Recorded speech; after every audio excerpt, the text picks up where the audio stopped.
Okay. Right? All right. So tell me what you'll remember about Ron. Certainly his dedication to his community and to his family and to the RCMP. Ron was a guy who was an inspiration to a lot of young First Nation men when we graduated high school. He was the first of one of many to take off and join the RCMP, went off to depot and became a mounted police officer and was stationed in various places locally to First Nation communities throughout the province of New Brunswick upon his return. What was he like? Funny, strong, athletic, smart, very skilled. I had the opportunity, of course, to play sports with Ron growing up, and then when we began our careers, had the opportunity of being on the opposite file of Ron when he arrested clients of mine. And it was always, stick and move in the court because you could ask him a question and he sometimes would give you the answer that wasn't the one that you expected. What did you see, what changes did you see in Ron over the past year and a half? He wasn't the same individual, obviously. He became very ill from his post-traumatic stress disorder. Ronnie was very vocal about that. But at the same time, too, he was still the same individual. He was still Ron Francis. Still liked to tell the jokes. He still liked to talk about his time in the RCMP and talk about his children. So, he ended up, unfortunately, falling ill to the post-traumatic stress, and the treatment that he should have received just wasn't there for him at the end. What do you think about the treatment he received? I can tell you this, that I've said this before, and I can't emphasize it any stronger. The provincial government and the federal government need to develop an initiative, not only in New Brunswick, but through all provinces, that will allow first responders to receive actual treatment for post-traumatic stress disorder. Just last week, I was in court representing an individual police officer where I cross-examined 2 other police officers who openly admitted that they have post-traumatic stress disorder. Months ago, I represented an individual who had left the military with post-traumatic stress disorder and committed a horrendous crime by attacking a teacher with a knife inside a local college. And so we're seeing people, first responders, EMTs, police officers, soldiers, firefighters, coming forward saying they have post-traumatic stress disorder. And what's happening is that it's manifesting in such a way, because they're not receiving treatment, that they're committing what society calls criminal acts, and what criminal acts are defined under the criminal code. And we're seeing them in court cases, but there's no specific place in the province to receive treatment, and there needs to be something done. Do you think him smoking marijuana, medical marijuana on camera, helped that cause?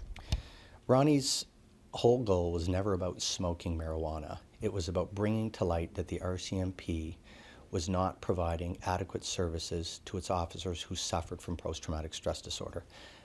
The marijuana was a red herring. It was always the issue concerning post-traumatic stress disorder. When I spoke with him last year, he felt that the assaults that he eventually pleaded guilty to, the commitment to the psychiatric ward, all the things that were done, the removal of the uniforms, they were all a form of bullying in his eyes. For the RCMP were trying to get him to quit. How accurate do you think his perception of that was? Well, I think that's Ron's perception, and I'm sure it's shared by many. There's no question that the last year was a very difficult year. For 21 years, he served as a proud member of the RCMP. He was a corporal. He had no disciplinary issues. He was an outstanding member who participated in its union activities or to dealing with management. What the public saw was a man who was very sick in his last year of life. And that's the unfortunate thing. He was more than a person who smoked marijuana in uniform. He was a member of the Maliseet community at large, and when, from a very small Kingsclear First Nation community, and when those members lose a member, that community grieves, and all other First Nation communities grieves as well, too. And New Brunswickers should be grieving as well at a loss of one of its members.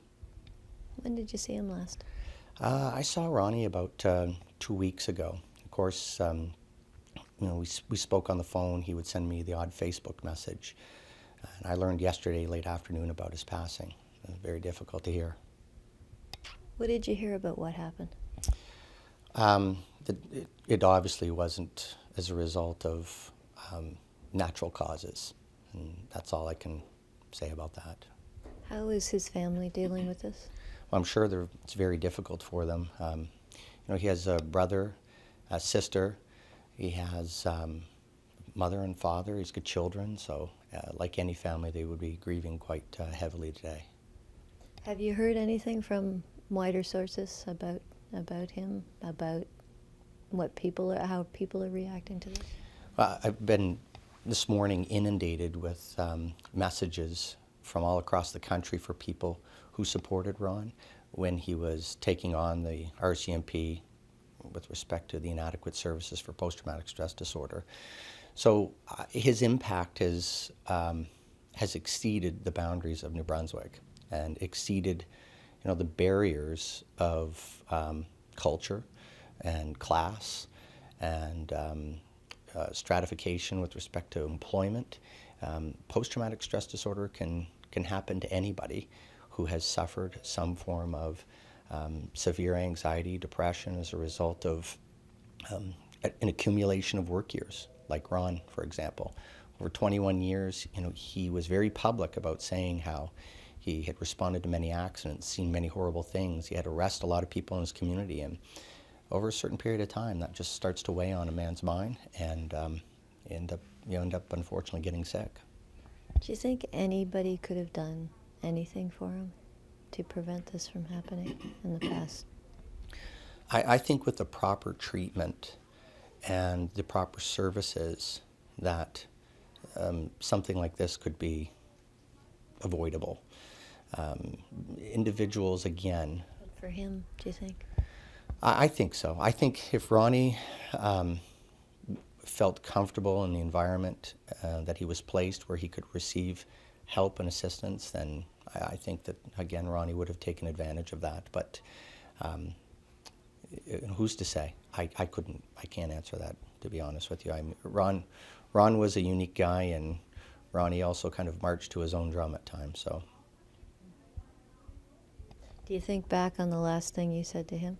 I was thinking about that last night, and when he left the courthouse, he was very emotional, obviously, and we shared a couple of words in a moment and embraced in a hug because we've known each other for so long. And so, yeah, I've been thinking a lot about that moment lately. Thank you. Okay. Thanks, TJ. Okay. Thank Yeah. you.